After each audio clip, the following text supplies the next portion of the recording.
Imagine a preacher standing before a crowd, riling them up by condemning every one of their enemies.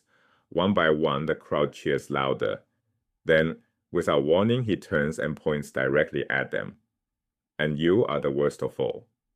That's exactly what the prophet Amos did.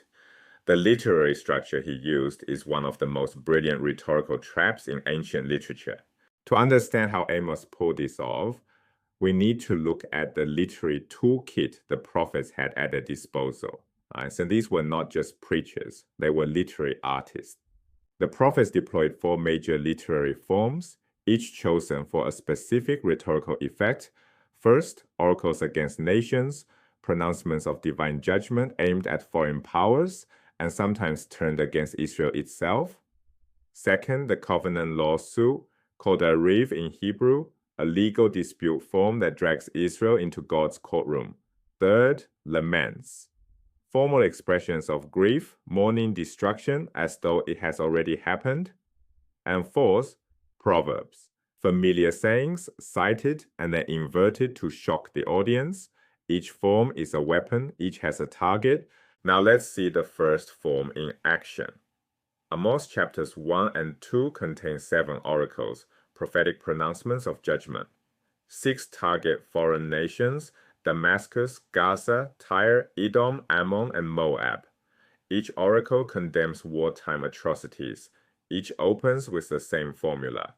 For 3 transgressions of Damascus, for 4 I will not revoke it. The audience hearing this would have loved every word. The enemies condemned one after another. The crowd grows more enthusiastic with each pronouncement, 6 nations down. And then Amos delivers the 7th oracle, not against another enemy, against Israel, for peacetime injustices, selling the poor for a pair of sandals, crushing the needy.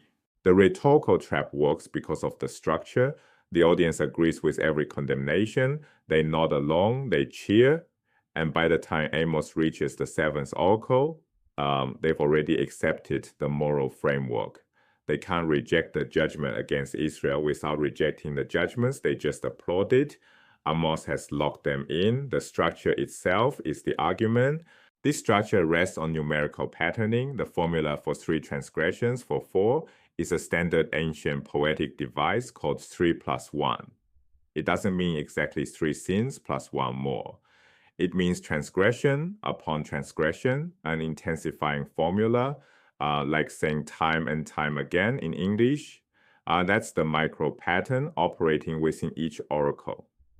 At the macro level, the same logic applies. 6 foreign nations plus Israel equals a 6 plus 1 structure. The climactic 7th position carries the most weight.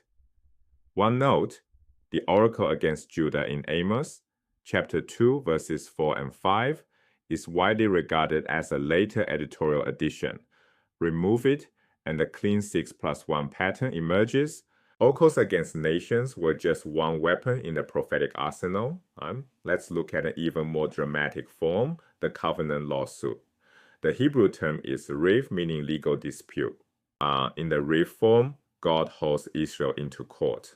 So the entire scene is structured as a legal proceeding. God serves as both judge and plaintiff, the wronged party bringing the case. Israel stands as the defendant. Heaven and earth are summoned as witnesses because they were present when the original covenant was made. The charges are read, breach of covenant, and here's the devastating part. No defense is offered. Israel has nothing to say. The form appears across multiple prophetic books. Micah chapter 6 opens with it. Hear what the Lord says. Rise, plead your case before the mountains. The mountains themselves serve as the jury. This legal metaphor transforms abstract covenant violations into something vivid and urgent. You're not just hearing about broken promises, you're watching a trial, and the verdict is already clear. One surprising parallel, the book of Job uses the semi-rev structure. Job demands his day in court with God and gets it. 2 more forms deserve attention, laments. The prophets mourn Israel's destruction using past tense as though it has already happened. Fallen, no more to rise, is maiden Israel, Amos declares in chapter 5. The nation still stands, but the prophet speaks its eulogy. This collapses the future into the present, making the threat feel irreversible. Then, Proverbs. Amos chapters 3 through 8 are rich with familiar sayings turned inside out. The prophets cite well-known wisdom and invert the meaning, forcing the audience to hear their own traditions condemn them. One quick note on Amos. When he says Israel, he may mean the northern kingdom specifically or the house of Israel, both kingdoms together. This ambiguity is itself rhetorical. No one in the audience can say, he's not talking about us. Everyone is implicated. So what does all this mean for how we read this text today? Next time you encounter a prophetic passage, ask two questions. What literary form is being used? And what rhetorical effect does it create? The shift from passive reading to active analysis transforms your engagement with the text. You stop hearing a preacher rant and start watching a master communicator at work.